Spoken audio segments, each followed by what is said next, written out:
Welcome to Centre Court with thanks to OMF. Kick back and relax with an adjustable bed from Australian design and owned OMF. Watch sport your way. And Cobram Estate, Australia's most awarded extra virgin olive oil. Grown, harvested and first cold pressed in northern Victoria. Welcome to Centre Court. Well, finals have officially started. Madi Brown is along to chat all about it. Big weekend of finals and some very surprising results. I mean, look, the second game on Sunday, I think shocked a lot of people. I mean, we were like, is this finals or is this a home and away game still? Like, what is going on? But huge upset, I feel, from the Vixens over the Thunderbirds. Amazing. So I'm so glad that finals is here. I cannot believe we are only 2 games left. That is it. That is all we've got. And I hope they go right down to the wire. I thought we were going to have extra time. I was like, extra time? Wow. Wowee. Well, Sophie Garbin is coming up on our show today and we'll ask her all about that win in Adelaide. But let's get into the OMF overview. Watch sport your way. Of course, 2 games happened on the weekend as the major semi-final and the minor semi-final took place. The minor semi-final, the elimination happened and it was the Vixens winning by 2 over the Thunderbirds. The Vixens, oh, you know what? They were in control most of the game and I think everyone was thinking, when are they going to run out of steam? Will they run out of steam? Georgie Hoare just got the Adelaide crowd absolutely alight with her super shots. But credit to the Vixens, they found a way and they were able to put all the past behind them and get the win and go through to that preliminary final next week. Madi, the Fever and the Swifts. Oh, well, I mean, it was pretty disappointing, to be honest, when you were viewing it and you're going, oh my goodness, where are the Swifts today? They haven't rocked up. I mean, looking at the stats, Sunday, Ariang was huge, 7 gains to her name. She was a pivotal part in that defensive end for the Fever. But for me, it was the attempts. Janelle Fowler-Nemard had 68 attempts at goal. Grace Wecke had 40 less. 40 Whoa. less attempts. So to lose a game by 32, you're like, didn't have enough supply, didn't have enough demand. That is the role that the goal shooter needs to play, and Swifts just aren't being able to utilise her well. You can't tell me that she can't play the role that Fowler-Nemard plays for the Fever at the Swifts. So 40 less attempts, and that was pretty much the difference in the end. So really not good enough ball usage there by the Swifts. And yes, they're missing Paige Hadley, a huge out for them, but no offence, Paige, I don't know that you're 30 goal difference. But yeah, disappointing because it's kind of like, since the Swifts have started to lose, they've really lost their mojo and it's going, what is happening there and where is it all going wrong for them? Because they looked unbeatable in that first half of the season and have really struggled to hit their straps or find any form at all. I know, the halfway point of the season, we were all thinking no one's going to beat the Swifts. They're going to go all the way, and then they have absolutely capitulated in this second half of the season. But the finals tree, let's take a look at now the pathway and what's still to come. So the Fever, in winning that, they won by 32, which they didn't even need to do it by that much. Percentage doesn't matter, but they go straight into the grand final. The grand final is happening Saturday week in Melbourne at Rod Laver Arena. The preliminary final, though, is happening at Kudos Bank Arena on Sunday, and that is between the Melbourne Vixens and the New South Wales Swifts. Now, the one thing the Swifts probably can maybe look to is what happened to the Vixens last year. They lost that major semi-final by 25, and we were all shocked at that thrashing.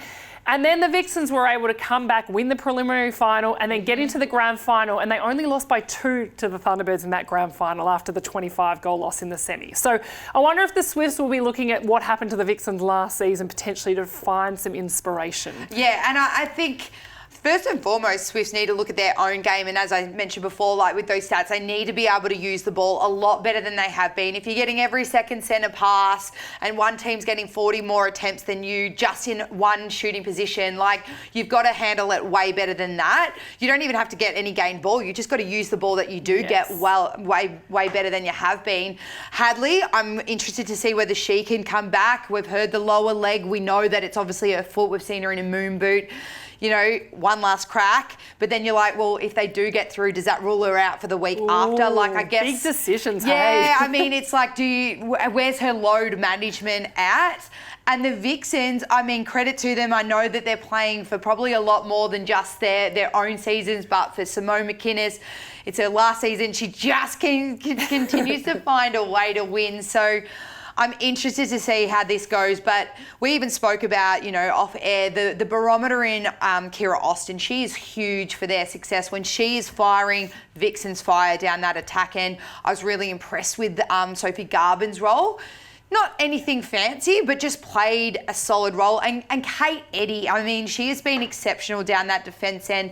And when Joe Weston might have to tag someone out, she really pulls it out and gets some hand on ball and gives them plenty of opportunity. But Vixens, I mean, we all questioned where their season was at. I said I'm not convinced by what they had. And when the time has come and pressure's really been on them, they have stood tall and shown everyone that they are probably the ones that, if anyone's going to take it up to the fever, they're the ones that you probably think should go through and contend on grand final day. Oh, it's going to be fascinating how this weekend plays out. That was the OMF overview. Kick back and relax with an adjustable bed from Australian design and owned OMF. Watch sport your way. Time now for the good oil. Thanks to Cobram Estate, Australia's extra virgin olive oil. Let's take a look at the Diamond squad that was announced this week. So, obviously a big one for Alice Teague-Neeld. She's earned her spot into that Diamond squad, and that's, I think, very well deserved from her. She's been a consistent performer. I know she's got a lot of critics who say, oh, she just has to feed Fowler Nemard. However, she's been doing it time and time again, and the only time we're going to see how she goes out of that environment is to put her in this squad and give her a crack with some of our Australian shooters, and hopefully they give her an opportunity, especially whether it's a South African series, to see what she can do out there. Mads, what did you make of this squad, and also the invitees as well that we don't have listed there? Yeah, well, the invitees, Lucy Austin, Tegan O'Shannessy, who's out, and Erin O'Brien comes in because she's injured, Amy Schleiger and Danelle Wallam obviously coming over from playing in the New Zealand League. Look, I mean, you look at it and I think maybe, some honourable misses would have been maybe a Kate Eddy, but then you've got to look at who she's competing against within the squad, and that's your Sunday Ariang. So you're going, well, where does she really fit? I thought maybe we could have more extended squad players, because you do look at it and you go, it is quite an ageing squad. Yes. There's a lot of players over 30. There's also 4 players that are listed in that squad that have been carrying injuries throughout the SS season. Courtney Bruce is in there, Hannah Mundy, Paige Hadley, Cara Conan, all have been out with these foot injuries or calf stress injuries. So it's obviously a bit of load management there. So I'm thinking, okay, well, could a Kate Eddy maybe get in there? Even a Tara Hinchliffe, I thought she was a little bit hard done by as well. A lot of the times the squad's picked on, yes, your individual performance, but you also look for combinations in teams. And she's a youngster. She's debuted for the Diamonds before, so she's had that experience. Maybe just getting some of those in the mix. The area that I've spoken about time and time again is in that shooting circle. And, we look at the invitee list and there's Danelle and Lucy as the shooters, and you're going, yeah, but what about that goal attack position? Yeah. We're just not finding it. The only positive about that though is, you've got your Horges that can swing across. We didn't get to see a lot of her last season. She played a couple of Bendigo test match. I'd love to see her be put out there in the Consolation Cup and see what she can do against the Silver Ferns. But interesting to see the squad. And I mean, I know people go, oh, we should have more players in there, but it is the best. It is meant to be the best of who's in form. And yeah, really, we're the number one for a reason, because we always have great depth. So yeah, excited for those girls. I'm sure it's like a weight lifted off their shoulders. Yes, and of course the one who got omitted from the squad was Rudy Alice. And Ash Irvin last year made the squad. Rudy Alice was the invitee. They had training all before they played any internationals, and Rudy Alice stood out to be the one that deserved the opportunity. So she played 3 test matches last year, and now she's not even in that squad. Ash Irvin remains in the squad, so you think this is a big opportunity for Ash Irvin to get out there on court and earn her first Diamonds test cap. Absolutely, and not being picked is devastating, I'm sure, for Rudy Alice, but at the end of the day, you can always be brought in as an invitee. They can extend it at any time. Correct, I think if she has, two final games, obviously this week against the Swifts, and then hopefully if the Vixens get to the big dance, she could easily be invited into that mix as well. And no doubt, they've already got that in their minds, I'm sure, with those listed injured players that we said that have official squad spots. If they're not fit and ready to go come international series, I bet you Stacey Marinkovic and the team have the players that they want to come in straight away, fill in those spots. any invitee, it doesn't matter who you are, can debut for the Diamonds. It's just how it all works when it gets to the top. That was the Good Oil. Thanks to Cobram Estate, Australia's most awarded extra virgin olive oil, grown, harvested and first cold pressed in northern Victoria. Maddie, this is your second last minute for the season. What do you have for us today? Well, news that broke only, yesterday I think it came out, and I'm sure all of our netty nuffies are well across it, but New Zealand have opened the borders or released or gone a little bit softer on the ruling that if you play over here, you won't be able to play for the Silver Ferns. It'll be a case by case. So I wanted to talk in this final minute where I've sat at the Brown dinner table and we've all gone through this. This is who we think should come across from the ditch and play in our league. Okay. So having a look, Grace Wecky obviously signed a one-year deal, but definitely I think the Swifts should lock her away. Callie Jackson, a goalkeeper. I reckon the Giants could use with her. We've seen how Casey Kopua has done in the mix. I think Aaron O'Brien swings out to goal defence. We don't know when Jodie Ward's coming back. Callie Jackson now. I think she should go to the Giants. Karen Berger, she's a great hustler. She can play wing defence. She can play goal defence. I think she's one for the Lightning to attack. I think they need to bolster up their mid-court a little bit, but also with some injuries, I think they could use her in the circle as well. Maddie Gordon, she's a centre. She's a wing attack. Thunderbirds. Now, there is rumours there might be a few retirements over there, so I think they definitely need to get a little bit more experience in their mid-court, especially to move, if they have to move Horges over, they're lacking an extra mid-courter in there. She would be ideal. And then Kate Heffernan, she's a wing defence, she's a centre, she's got a bit of height about her. I think the Firebirds could really secure her. We've got, obviously, Veve out with an ACL. They need someone to be able to work across. It also shifts maybe Macy Gardner, youngster from centre to wing attack, gives them a lot of versatility. And I do think Imogen Allison, with a few better players around her, could be better. Now, this would be invite them over for the next 12 months and then maybe look at expansion within the league. Can we get a few more teams? Because I know everyone will be going, what about our youngsters? Where are they? I do think the reserves competition needs to run parallel with the SSN season. Agreed. It's too short. We need to give them exposure. We need to make them travel around, way more games. There was no trophy. There was no awards. We need to actually invest a little bit in that reserves competition because that's where the development's going to come.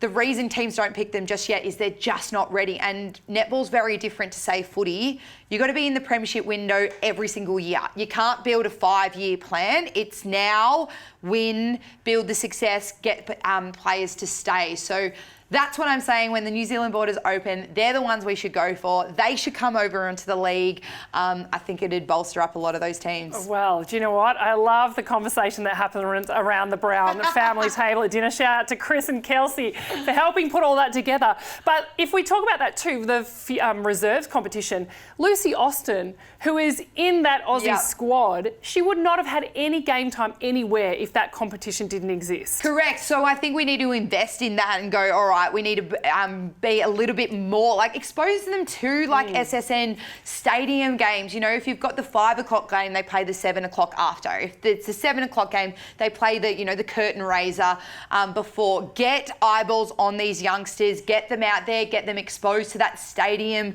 level of playing. And yeah, I think that's where we can start to develop a little bit more because you're right, like it doesn't really matter whether you're playing reserves or SSN, you can be in the Diamond squad. Exactly. I love it. It's time now for the local legends, all thanks to CRT. Farming starts with CRT. Now, we have one final local legend for you next week. So today we wanted to take a look back at some of our favourite moments. Cut the show. I'm done. Take me off. Take me off. Cut the show. I threw in a sausage roll. Well, back in the day, my ritual used to be music and something good to eat. Now it's made up of Voltaren, tape and Nurofen. Netball on Saturday. What do you mean? I'm playing netball, but I'll come What, Saturday? afterwards. That whole day? Oh, well, just a few hours, but then, we have... Are you serious? To keep going, have my head up the whole time, no matter what's going on with the scores or what the time is.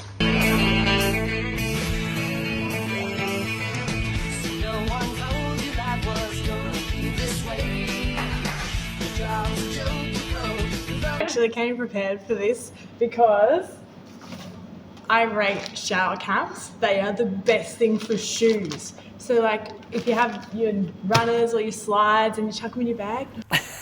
Don't you just love it? So many great moments. The funny thing about those is the two sisters were starting going, oh my goodness, you're so embarrassing. I can't believe you're saying this in front of everyone. I wonder if, like many of our viewers from Centre Court, have done that shower cap trick on their local games. Putting your shoes in there keeps everything clean. The dirt doesn't get in the bag. You know what? I loved it. I mean, it's a great hack. Maybe that's another segment. Tell us your netball hacks. Exactly. Well, if you've got any, please do send them through. That was Local Legends. No matter where you live or what you farm, it starts with CRT. Well, of course, we have to preview the big game that's happening this weekend. It is the New South Wales Swifts up against the Melbourne Vixens, and who better to chat about the game with us other than Vixens superstar shooter Sophie Garbin. Sophie, welcome to Centre Court. Thanks for having me. Now, let's talk about what happened in Adelaide. The general vibe of the team this week, because it was a pretty exciting game and a big one for you guys to tick off, finally winning over there in Adelaide. Yeah, the Adelaide curse. Not that we like to put the curse on ourselves, but no one talked about the curse until we broke it. But yeah, it was super exciting for us. Obviously, we've lost the last 5, I think it was, to the Thunderbirds, and I can't remember the last time I won an SSN game in Adelaide. So that was super exciting, and to win it the way we did, I thought everyone played so well, and just in those clutch moments, people coming up with like awesome intercepts, Kip with that last 2-point shot. It was just such an amazing game to be a part of at the end. So if we were talking about how relaxed, just from a viewing point of view, everyone looked quite relaxed before the game. Was that something, you said you didn't talk about the curse until obviously after it was broken, but you know, is that something that you feel like the team's really started to kick into gear in the last couple of weeks, you know, since the season's started to pick up, that you're really in the right headspace mentally and also physically to play a role, but you're really calm, there's not too much pressure on yourselves? Yeah, I think so. I think that also comes with not having the best start to the season that we probably would have wanted to, and kind of having a bit of do or die mentality for the last couple of weeks. Obviously playing last week for a home final and we missed out on that. But I think for us going into each week, not to, I don't know, there wasn't a huge emphasis on it being a final this week, which I thought was probably a good thing. I think last year we went into the semi, we knew it was a final. There was lots of emotion, I feel, going into that game. But this game, there was obviously a bit of emotion, but not a massive emphasis on it being a final. So it kind of just felt like any other game. And we knew we were the underdogs in a way. But we also had a lot of confidence that we had the game plan to beat the Thunderbirds. But yeah, I think we just had a lot of clarity, and that's why everyone was so calm. Now, take us back to the warm-up. Joe Weston elbowed Rudy Ellis in the face, giving her a massive shine-up before not even a second of netball had been played.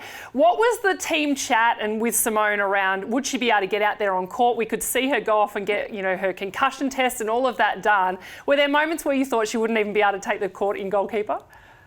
Oh, definitely when I looked over and there was blood coming out of her eye. I'm not very good with blood and stuff like that, so I just had to stay away. But I think Simone was laughing. I think that was her way of coping with it, and I don't think anyone was surprised that it was Joe Weston that had done it to her. But no, I think it was a good little distraction for everyone, and even Rudy, if she had any nerves, I think they all went out the window because all she was worried about was her eye. I think Lily Graham's first comment was about hopefully it clears up before her wedding, so that was a major concern. But no, I think it was a bit of a distraction. I didn't even know how it happened until after the game. So obviously celebrating, yes, you're through, you've got another week, you've got another chance to obviously get through to that grand final. Did you guys sit down and watch the second match that unfolded? And what was your take on it, you know, seeing the Swifts obviously pretty much get trounced by the Fever? Yeah, well, obviously we've been in that position last year, and I think a few of us were quite happy that they took the record for the biggest final loss. That was us last year. But no, I think for us, we were just, you know, caught up in the moment, celebrating the win and, you know, getting ready to go to the airport and stuff like that. And then obviously looking at the score, it was kind of obvious that we were heading to Sydney quite early on in the game. But I haven't actually looked at the game too much just yet, so I'll probably have a look at that today. and then go back and watch our last game against the Swifts, because I don't think they'll be putting out the performance they did this week. And we obviously know teams can bounce back, because we did that last year and came out in the prelim and were able to win. So we know they won't be looking too much into their performance on the weekend. And I think Bryony said they were going to be having Paige back in this week. So if anyone knows Paige Hadley, we know that she's probably the most competitive player in the whole competition. So I don't think she'll be letting her team put out another performance like that. Now we know Simone McInnes, there's probably a lot of emotion around it being her last couple of games with the club. What's she like at training at the moment during the week? Is she more relaxed, or is she going really hard and doing lots of those footwork agility drills before you even start? Maddie and I have done plenty of those. But, you know, how do you think the prep's going to be from Simone's point of view this week? Yeah, I think obviously when we first heard the news of Simone, there was a lot of emotion. But I think, and then we kind of, you know, got on with it and started to get the job done and made our way into finals. And yeah, I think this week there was a bit of emotion, but I think it's good to see the emotion coming from her. Obviously, a lot of it's just gratitude, and, you know, she's got so much care for all of us. So I think it was nice to see that emotion on her and be able to use that as a bit of motivation on court. I'm sure she'll definitely be bringing out the cones and the footwork and the ball skills. I think she won't let a week go by without doing that, because she doesn't know when it will be her last. But yeah, I think it's good to see the emotion. I think it's a good driver for us. And yeah, I had to apologise to her after the game because my dad was that excited for her. He went and gave her a hug, and I don't think she had any idea who he was. So there's a lot of emotional people for Simone and that want to get the win, including my dad. So now let's turn our attention to the game. I mean, you guys put out a really good performance from start right to the end. Tinkered a little bit at the end with the Thunderbirds getting the quarter win. But where do you think your biggest advantage going into this game is? Where can you exploit the Swifts and really dominate? Is it a particular end, or is it the midcourt? What part of the Vixens' brand of play do you reckon will absolutely get the job done on the weekend? I think for us, our strength is that we have so many good players on our team, and we don't rely on one person to shine. And I think we can have different people that can pop up in the game and have 5 minutes of brilliance. It's not relying on one person the whole game to have an amazing game. And I feel that personally going out onto court, knowing I don't have to be an absolute superstar because I've got so many superstars around me. So I think for us, it's just about each of us contributing. We know if, you know, Kip's starting to get shut down, then hopefully I can come into the game more. And if the defenders want to come up back and double up on me, then Kip can come into the game more. And same with our mid-court. And I think that's probably a real strength of ours. So hopefully that will get us over the line on the weekend. And one player who I know you're great mates with, who isn't on the court at the moment, is Hannah Mundy. What's she been like? We see her there on game day. I see her there being a pest with the social content. What's she been like now that she hasn't been out on the court? Has she really been having a game day role as such, or is it just to do the things that make everybody laugh? Oh, I think Hannah is the first person that would want to be out on court at the moment. She's doing everything she can. So if we're playing next week, potentially she could be there. That's not out of the question at the moment. But, yeah, I think Hannah's just doing what she can to get out on court at the moment and being a support for everyone. I know it's been a tough time for her. Obviously, she would love to be out on court, and she was having an amazing season. But, no, she's keeping the vibes high. She's putting her head down, getting the work done, and hopefully if we're there next week, we could potentially see her out there. Oh, that's exciting, and especially having that grand final already decided that it's in Melbourne. I'm sure no more motivation than to make sure there is some home supporters there for the Melbourne Vixens if you can get through this weekend. Thanks so much for joining us, Soph, and we look forward to watching how it all plays out on Sunday. Thank you. Thanks for having me. Great to hear from Sophie Garbin. I mean, they're quite calm, they're quite relaxed. That's exactly how they were before the semi-final. It almost shocked us a little bit with Kira Austin in her pre-game interview. She was It was like she'd just been meditating and she just came out and she was just like, yeah, we're just here, play a game. I think No pressure. that's the best way to go about it though. In like, you know what? You've done all your preparation in the week up. You just got to go out there, have fun, enjoy it. I know even for myself, you know, in the biggest moments, you'd be nervous when you weren't at the stadium. Once you got to the stadium, you're like, okay, cool. I know exactly what to do now. The lines are there, the goalposts are there. Okay, I'm in the. I love that they were so relaxed because I think that's when the Vixens do play their best.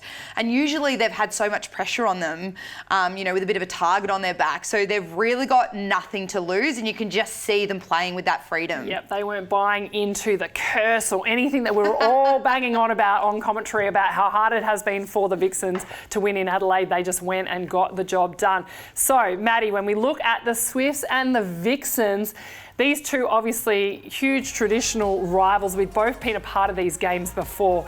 You want to beat the Swifts at any opportunity. The Vixens were able to beat them this year. Of course, the Swifts also getting a win. Take us through what you think is going to happen and how this one's going to play out. Well, I think it comes down to the start for the Vixens. The Vixens have to get out to that really good lead again. I think when they get into that chase mode, that's when they start to, you know, fall apart a little bit. So I definitely think that, you know, start is really important for the Vixens. I spoke about Kira Austin, huge barometer down that attack end. And just even Zara Walters, she was a little bit shaky at the start, but started to find her groove, find her way. And once they start playing their roles down that attack end, they're really, really unstoppable. I think that movement and dynamic for the Vixens will be hard for the Swifts defenders to tackle with that extra bit of height. They've struggled to find out with the Swifts who's better in what position. So I think that'll work well for the Vixens. On the flip side, I think the Swifts really need to go to Wecky. They need to own that. Obviously, yes, you've got to respect Rudy Ellis, who you'd assume would play goalkeeper with that extra height. But you got to get in Wecky, get the confidence, get the ball to her, let her shoot, do the volume. And for me, it's also about Housby getting in that circle and being that assisting role in the circle, not out.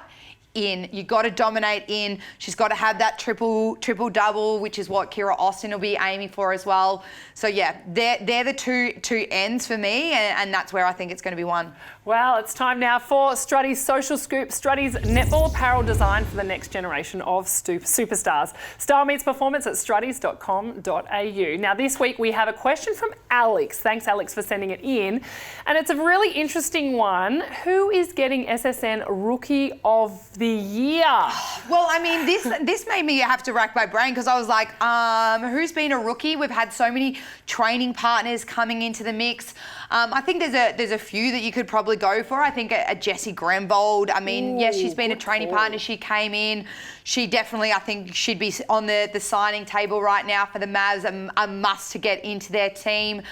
You could go with a Sophie Casey as well for the Thunderbirds. Yes. I thought she played a great role in the mid-court as well. Or even a Grace White potentially for the Swifts. Some players that are playing lots of court time and they weren't even really in the mix at the very start of the season. So they've come in and shown, you know what, I'm ready to be elevated and sign me up. Give me a contract. Even someone like a Hope White for the Giants as well.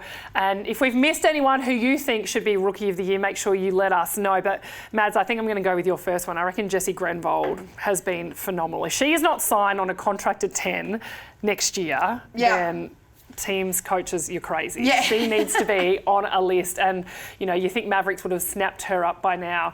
Well, that was our social scoop, all thanks to Strutty's innovating netball apparel. A big thank you to you, Maddie. We're going to be back in preparation for a big grand final. Fever are in it. Who else is going to join them? A big thank you to OMF, Watch Sport Your Way, and Cobram Estate Australian Extra Virgin Olive Oil. Enjoy the game this weekend, and we'll see you next week.